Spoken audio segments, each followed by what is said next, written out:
Hello बच्चों, कैसे हैं आप सभी। उम्मीद करता हूं बहुत अच्छे हैं और पढ़ाई को बहुत अच्छे से कंटिन्यू किया है। आप सभी को पता होगा कि नीट की एग्ज़ाम को एनटीए ने आगे की ओर शिफ्ट कर दिया है ऑल एंड ऑलमोस्ट 4 मंथ्स के लिए, जैसा मेरे को सुनने में आ रहा है। और अगर 4 महीने आगे शिफ्ट कर दिया है तो ये एक अच्छी अपॉर्चुनिटी है, क्योंकि 12th का कोर्स आपका पूरा हो चुका है। आपने शायद 1 या 2 बार इसे अच्छे से रिवाइज भी किया है अगर आप लगातार पढ़ रहे हैं। अब सिर्फ ज़रूरत किस चीज़ की है, हम थोड़ा सा और एक्स्ट्रा पढ़ना चाहते हैं या फिर जो हमने पढ़ा है उसमें हमारे कॉन्सेप्ट को थोड़ा और स्ट्रांग करना चाहते हैं। इस चीज़ में मैं आपकी थोड़ी बहुत मदद करना चाहता हूं। मैं पूरी कोशिश करूंगा कि मैं आपकी मदद कर पाऊं। इसी के लिए एक वीडियो बना रहे हैं जो कि पॉइंट बहुत इंटरेस्टिंग है, जैसा आपने थंबनेल में पढ़ा होगा। आप सभी ने पढ़ा है कि जब 2 आवेशों के बीच में परावैद्युत पदार्थ रख दिया जाता है तो बल पर क्या प्रभाव पड़ता है। कूलाम बल पढ़ा है ना आप सभी ने, तो आप सभी को पता है कि परावैद्युत पदार्थ भर देते हैं तो बल पर क्या प्रभाव पड़ता है। लेकिन कभी आपने ये सोचा है कि यदि वही परावैद्युत पदार्थ जो है अंशतः भर दिया जाए तो बल पर क्या प्रभाव पड़ेगा, है ना। माध्यम पूरा नहीं भर रहे हैं, बीच में एक छोटी सी जगह में ही माध्यम भर रहे हैं, तो फिर क्या प्रभाव पड़ेगा बल पर। ये कभी सोचा है? नहीं सोचा होगा। चलिए आज इसके ऊपर डिस्कस करते हैं और एक क्वेश्चन से मैं आपको इसे और अच्छे से समझाऊंगा। काम करना चालू करते हैं। सबसे पहले ये देखते हैं कि कूलाम बल 2 आवेशों के मध्य किस तरीके से डिफाइन किया जाता है। तो हमने लिखा कि जब हम निर्वात की बात करते हैं ना बच्चों, वैक्यूम की, तो निर्वात में कूलाम बल ऐसा दिया जाता है, F0 is equals to 1/4 pi epsilon naught Q1 Q2 divided by R square. अगर दोनों आवेशों के बीच की दूरी R है और दोनों आवेशों का परिमाण, एक का Q1 है दूसरे का Q2 है, तब तो ये डायग्राम कैसा देखा गया। ये डायग्राम कुछ ऐसा देखा गया। यहाँ पर आवेश Q1 है, यहाँ पर आवेश Q2 है और इनके बीच की दूरी कितनी है इस समय निर्वात में, ये दूरी कितनी है, R है। तो हम बोलते हैं कि ये जो बल है आवेशों के गुणनफल के समानुपाती, परिमाणों के गुणनफल के समानुपाती तथा मध्य की दूरी के वर्ग के व्युत्क्रमानुपाती। इस कॉन्सेप्ट को पकड़ लीजिए। लगने वाला बल इन दोनों के मध्य की जो प्रभावी दूरी है उसके वर्ग के क्या होता है, व्युत्क्रमानुपाती होता है। इस कॉन्सेप्ट को पकड़िए, यहां पर ही है सारा काम। अब हम बोल रहे हैं कि अगर माध्यम भरा हो, और माध्यम कैसा, पूर्णतः भरा हो, माध्यम या परावैद्युत पदार्थ, डाइलेक्ट्रिक मटेरियल है ना, परावैद्युत पदार्थ कैसा भरा हो, पूर्णतः भरा हो। चलिए पूर्णतः का मतलब क्या हुआ, तो हम कुछ ऐसा मानते हैं कि एक आवेश Q1 है, दूसरा आवेश Q2 है, और अभी भी देखा जाए तो निर्वात वाली दूरी इनके बीच में R ही है, निर्वात वाली दूरी, ठीक है। और इस दूरी के अंदर हमने क्या भर दिया है, एक माध्यम भर दिया है पूरा बीच में। उस माध्यम का परावैद्युतांक कितना है, एप्सिलॉन R है, ठीक। और जब आपने ये पूरा माध्यम बीच में भर दिया है तो फिर लगने वाला बल आप क्या लिखते हैं, Fm is equals to 1/4 pi epsilon naught Q1 Q2 divided by R square. और यहाँ पर एप्सिलॉन R और लगाते हो, ऐसा ही करते हो। लेकिन बच्चों कूलाम के नियम का कॉन्सेप्ट समझिए। जब आप परावैद्युत पदार्थ भरते हैं तो क्या इन आवेशों के परिमाण पर कोई प्रभाव पड़ता है, आंसर है नहीं। आवेश तो अभी भी वो के वही थे, तो Q1 और Q2 ऐसा का ऐसा। तो हम बोलते हैं कि बल जो है वो आवेशों के गुणनफल के समानुपाती रहेगा ही रहेगा तथा मध्य की दूरी के वर्ग के व्युत्क्रमानुपाती।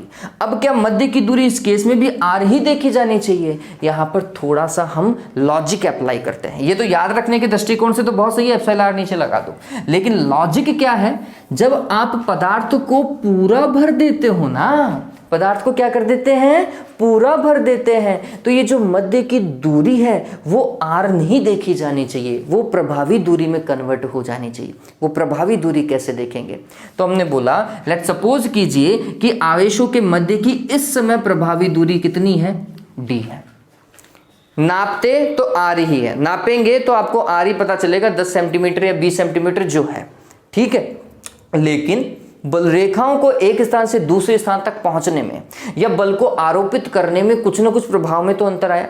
तो वो अंतर कहां से? प्रभावित दूरी से देखा गया।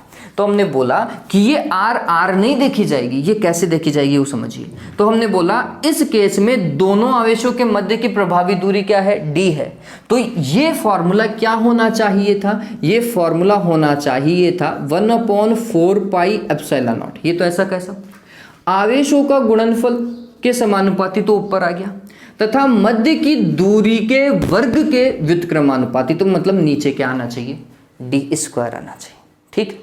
और जब हमने सॉल्व किया तो आप क्या लिख देते हैं इसकी जगह? ये देखोगे आप, ये चेंजेस देखोगे, यही चेंजेस देख रहे हो भाई आपने, बल तो यही लिखना था। ठीक है। तो d² वास्तविकता में क्या है? d² कुछ ऐसा है, एप्सिलॉन r इंटू r²। तो जब आप d देखोगे ना तो d बराबर क्या हो जाएगा? दोनों तरफ वर्गमूल करो, epsilon r into small r। बताओ, प्रभावी दूरी चेंज हो गई। ये ध्यान में रखना। जब किन्हीं दो आवेशों के मध्य पदार्थ भर दिया जाता है या परावैद्युत पदार्थ भर दिया जाता है तो उनके मध्य की प्रभावी दूरी प्रारंभिक दूरी का √ एप्सिलॉन r गुना हो जाती है। ठीक है। प्रारंभिक दूरी की कितना? √ एप्सिलॉन r गुना हो जाती है। और फिर कूलाम का नियम लगाओ और उस वैल्यू को पुट कर दो। ठीक है। ये बात पता चला? ये बात ध्यान में रखना। ये r क्या है? जितने भाग में वो माध्यम भरा हुआ है इस समय। ये बात यहाँ पे पूरे भाग में भरा हुआ था क्या? पूरे भाग में भरा हुआ था, इसलिए r। ठीक। चलिए अब मैं आपको बोल रहा हूं इस कॉन्सेप्ट को अच्छे से ध्यान में रख लो। अब ये कॉन्सेप्ट अंशतः में काम करेगा। कैसे भाई? ये है हमारा टॉपिक। यदि माध्यम जो है वो कैसा भरा हो? परावैद्युत पदार्थ। कैसा भरा हो? अंशतः भरा हो। अब इस चीज को समझो बच्चों, बहुत सिंपल सी बात है। कैसे? तो हमने देखा कि एक आवेश Q1 और दूसरा आवेश Q2, अभी भी दूरी आ रही है, नापने पर तो आ रही है। ठीक। लेकिन इस दूरी r में हमने यहाँ पर एक छोटे से भाग में क्या भर दिया है? एक परावैद्युत पदार्थ भर दिया है। ये परावैद्युत पदार्थ है और इस परावैद्युत पदार्थ का परावैद्युतांक कितना है? Epsilon r। ये कितनी दूरी पर है? t दूरी पर है। ये और समझिए पूरी दूरी कितनी है? r है। ठीक। तो आप गौर करेंगे कि कुछ भाग में तो कुछ दूरी पर तो हवा है और कुछ दूरी पर माध्यम है। ऐसा ही है। क्लियर है ये बात? तो चलिए, तो सबसे पहले जब मैं इसकी प्रभावी दूरी देखूंगा तो मैंने इसको r नहीं देखना है, मैंने इसको क्या देखना है? d देखना है। ठीक है। और इस d के भी भाग हैं। क्या भाग है? एक हवा की दूरी है और एक माध्यम की दूरी है। कौन कौन सी दूरी है? हवा की दूरी और माध्यम की दूरी। तो हम लिखेंगे कि ये जो प्रभावी दूरी है वो हवा की दूरी प्लस माध्यम वाली दूरी होनी चाहिए। हवा की दूरी कितनी? यहाँ पर और यहाँ पर ही तो हवा है। तो हमने देखा कि अगर मैं इस स्मॉल r में से t को घटा दूँ तो उतने भाग में क्या होगी? हवा होगी। ठीक है। तो हमने लिखा कि ये होगी r - t, हवा की दूरी आ गई, प्लस माध्यम वाली दूरी। माध्यम वाली दूरी का कॉन्सेप्ट क्या है? जितने भाग में माध्यम भरा होता है उसको किससे गुणा कर दो? √ एप्सिलॉन r से। कितने भाग में भरा हुआ है? t भाग में भरा हुआ है। परावैद्युतांक को √ से मल्टीप्लाई करो, मतलब √ एप्सिलॉन r तो आएगा ही आएगा, और जितने भाग में भरा हुआ है उससे उसे गुणा कर दो। ये इसकी प्रभावी दूरी। कॉन्सेप्ट पता चला? हवा की दूरी प्लस माध्यम की दूरी, कुल मिलाकर के ऐसे हो जाएगी ये किसकी? प्रभावी दूरी, दोनों आवेशों के मध्य की। ठीक। चलिए अब मैं काम तो वही करूंगा, मैं लिखूंगा Fm बराबर क्या भाई? 1/4 पाई एप्सिलॉन नॉट। ये ऐसा कैसे आएगा? एप्सिलॉन r मत लगाना। ठीक है। यहाँ पर भी देखो मैंने ऐसे ही समझाया है। क्या? Q1 Q2 divided by d² लिखूँ क्या? लिख सकता हूँ। चलिए काम करो भाई, इस d की जगह क्या लिखना है? 1/4 pi epsilon naught Q1 Q2 divided by d की जगह क्या? हवा की दूरी प्लस माध्यम की दूरी और उसका क्या? वर्ग। बताओ भाई, समझ में आया नहीं आया देवताओं? आया ना? आया? चलिए, तो उम्मीद करता हूँ ये चीज़ आपको समझ में आई होगी। अगर ये चीज़ आपको समझ में आई है तो वीडियो को लाइक ज़रूर कीजिएगा। ठीक है, इस चीज को और अच्छे से समझाने के लिए या फिर सवाल कैसा आता है इस पार्ट पर वो भी अपन देखते हैं। जल्दी से इस चीज को उतार लो, ये बहुत काम की चीज है। और मैं वीडियो को एक बार के लिए चेक कर लेता हूं।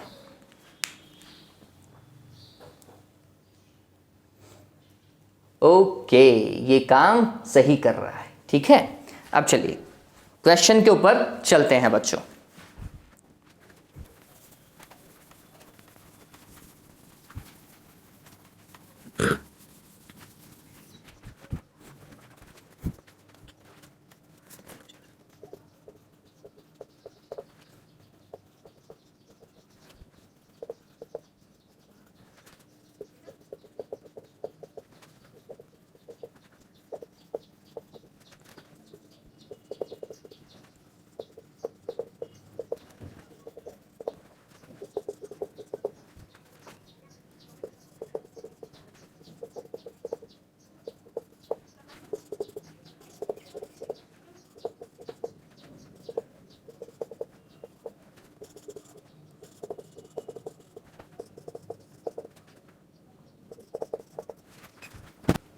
हाँ बच्चों, सवाल देखिए। सवाल क्या बोल रहा है, दो बिंदु आवेश एक दूसरे से हवा में 10 सेंटीमीटर की दूरी पर स्थित है।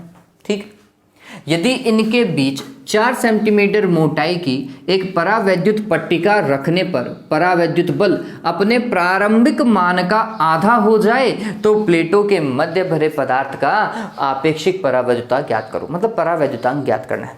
पहले थोड़ा समझते हैं। पहली लाइन को समझिए। पहली लाइन क्या बोल रही है? पहली लाइन बोल रही है कि आवेशों के बीच की दूरी हवा में कितनी है, 10 सेंटीमीटर है। और उस केस में कोई ना कोई बल लग रहा होगा। लेट्स सपोज कीजिए वो F0 है। तो इसका सॉल्यूशन कैसे होगा वो समझिए। आपने एक डायग्राम बनाना है, दो आवेश लिखने हैं Q1 और Q2 और इनके बीच की दूरी कितनी है, R है। और अकॉर्डिंग टू क्वेश्चन R का मान कितना है, 10 सेंटीमीटर है। ठीक है, कुल मिलाकर के 10 सेंटीमीटर मतलब कितना, 0.1 मीटर हो गया बच्चों, है ना। यही होता है, यही है, ये दिया हुआ है। ठीक, और हवा में इनके बीच में कुछ ना कुछ तो बल लग रहा होगा। हमने बोला वो F0 बल है। F0 बराबर कितना, 1/4 पाई एप्सिलॉन नॉट, फिर Q1 Q2 डिवाइडेड बाय इनके मध्य की दूरी का वर्ग। ऐसा ही होगा। अब क्या बोल रहा है, नेक्स्ट वाली लाइन इंपॉर्टेंट है। यदि इनके बीच 4 सेंटीमीटर मोटाई में क्या रख दिया जाए, एक परावैद्युत पदार्थ रख दिया जाए। देखो टोटल दूरी है 10 सेंटीमीटर। अगर पूरा भरना होता तो 10 सेंटीमीटर में भरता, लेकिन उसने 10 सेंटीमीटर में से सिर्फ कितने भाग में भरा, 4 सेंटीमीटर में भरा। इसका मतलब वो जो अंशतः भरा हुआ है पदार्थ, तो ये हमारा वाला ही केस है ना। तो यहाँ पर क्या करना है, डायग्राम बना रहा हूँ, ये केस सेकंड है। केस सेकंड में आवेश Q1 और Q2 और इनके बीच की दूरी R है जो कि 10 सेंटीमीटर है। लेकिन इस 10 सेंटीमीटर में से T दूरी और T का मान कितना है, 4 सेंटीमीटर में क्या भरा हुआ है, एक एप्सिलॉन R परावैद्युतांक का पदार्थ भरा हुआ है। तो इस केस में वास्तविकता में प्रभावी दूरी कितनी लिखूंगा मैं, D लिखूंगा। वो कितनी होगी, R में से किसको घटाएंगे, T को, हवा की दूरी, प्लस माध्यम के कारण दूरी कितनी होती है, एप्सिलॉन R को माध्यम की दूरी से मल्टीप्लाई कर दो। माध्यम की दूरी T थी। बात समझ में आई? आपको ये याद करना है। ठीक, चलो अब वो क्या बोल रहा है वो समझिए। भरने पर वैद्युत बल, कौन सा वैद्युत बल भाई, अपने प्रारंभिक मान का आधा हो जाता है। एक ये जैसे ही आप माध्यम भर देते हैं ना, तो माध्यम के कारण बल होगा Fm। ठीक है, और ये Fm कितना होगा, 1/4 पाई एप्सिलॉन नॉट। समझना मेरी बात को, Q1 Q2 divided by D square लिखूं, D का मान मैं बाद में रख दूंगा। ठीक है, वो बोल रहा है कि ये जो माध्यम वाला बल है वो अपने प्रारंभिक वैद्युत बल का क्या हो जाएगा, आधा हो जाएगा। तो अकॉर्डिंग टू क्वेश्चन समझिए, अकॉर्डिंग टू क्वेश्चन क्या बोल रहा है वो, कि ये माध्यम वाला बल जो है वो अपने प्रारंभिक बल का क्या होना चाहिए, आधा होना चाहिए, ऐसा वो बोल रहा है।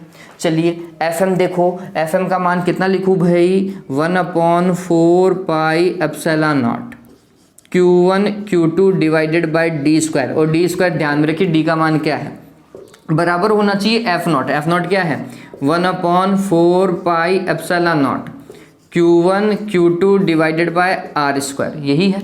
रामायण देखो ये कट गया। ये कट गया। आपको पता, ओ हो थोड़ी दिक्कत है क्या, यहाँ पर नीचे 2 भी तो आना चाहिए ना।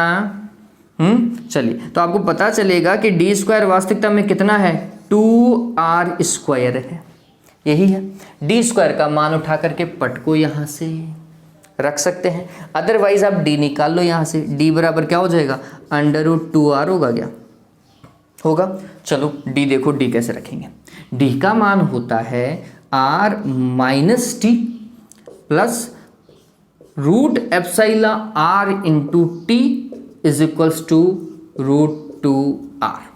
ठीक, काम करना चालू करते हैं। कैसे काम करेंगे वो समझिए। मैं इस r को उठा करके दूसरी तरफ लेकर के जा रहा हूँ। ठीक है, ले जा सकते हैं, इसमें कोई दिक्कत वाली बात नहीं। तो ये क्या हो जाएगा, ये कुछ ऐसा हो जाएगा, √ε r इंटू टी माइनस का टी, ऐसे ही दे रखा है, इज इक्वल्स टू √2r, और ये r उस तरफ जाएगा तो माइनस का r। कहीं कोई दिक्कत नहीं होनी चाहिए। चलिए काम करना चालू कीजिए। हमें क्या चाहिए, ये चाहिए। वैसे तो ये मेरा t भी उस तरफ ही चला जाना चाहिए, तो मैं इस t को भी इधर लेके जा रहा हूँ, तो ये प्लस का t लेके चला जाता हूँ। ठीक है, अब सारी दूरियों को समझिए। हमें तो सिर्फ ये √ε r तो निकालना था ना, ε r निकालना था। तो मैंने मान रखना चालू किया। मान किस में रखो, चाहे सेंटीमीटर में रखो चाहे मीटर में रखो, कहीं कोई फर्क नहीं पड़ने वाला। क्यों, क्योंकि ε r तो वैसे भी मात्रकहीन है बच्चों, तो कोई दिक्कत नहीं है। हमें तो आंसर से मतलब है फाइनली। आप चाहो तो मीटर में कन्वर्ट करके करो, आप चाहे तो सेंटीमीटर में कन्वर्ट करके रखो, आपके ऊपर डिपेंड करता है। चलिए मैं काम करता हूँ। तो ये क्या हो जाएगा, √ε r और t का मान कितना है, 4 ही तो है, बराबर में √2 गुणा r का मान है 10 सेंटीमीटर माइनस 10 और t का मान है 4। ठीक, चलिए तो ये होगा √ε r इंटू 4 बराबर, देखो √2 को 10 से गुणा कीजिए। √2 कितना होता है भाई, किसी को पता है क्या, 1.414 होता है। इसको 10 से गुणा करो, कितना आएगा, 14.14 आएगा। फिर ये देखो, इसमें से 10 को घटाओ और 4 जोड़ दो। 10 को घटाएंगे तो कितना आएगा, 4.14, और उसमें 4 को जोड़ो तो ये होगा 8.14। ठीक है, ये कितना आएगा, 8.14 बराबर कितना बच्चों, √ε r इंटू 4। चलो √ε r बराबर कितना आ गया देवताओं, 8.14 डिवाइडेड बाय 4 कितना होगा भाई, 4 दूनी 8 पॉइंट। फिर ये तो एक में तो जाएगा नहीं, तो एक 0 लगानी पड़ेगी। 4 दूनी 8, 4 × 3 12, 2 बच गए, 4 × 5 20। ठीक, √ε r का मान इतना आ रहा है, तो फिर ε r का मान कितना आएगा, इसका वर्ग करना पड़ेगा। और उम्मीद करता हूँ ये वर्ग आप कर लेंगे। ये वर्ग आएगा 4 पॉइंट समथिंग में, कर लोगे इस चीज़ को। ठीक, तो वो मान उठा करके लिख दीजिएगा। वर्ग करना जानते हो ना बच्चों, ठीक है, इस तरीके से ये काम होगा। बताओ भाई, सवाल इंटरेस्टिंग था नहीं था? इस तरीके का क्वेश्चन जो है वो नीट में पूछा गया था, इसलिए ये सवाल भी आपको करवाया। और मेरे हिसाब से गुलाम का नियम आप सभी ने अच्छे से पढ़ रखा है। एक छोटा सा एडिशन ही तो करना था अंशतः पदार्थ वाला, ये चीज़ समझा दी। अब आपके गुलाम के नियम में कोई चीज़ बची नहीं है जो कभी पढ़ा ही नहीं, हो गया काम। चलिए, तो उम्मीद करता हूँ ये वीडियो आपको बहुत पसंद आया होगा। आपकी राय प्लीज़ दीजिएगा, और इस तरीके के वीडियो कंटिन्यू करने चाहिए नहीं करने चाहिए प्लीज़ बताइएगा। आज के लिए इतना ही। Have a good day and take care.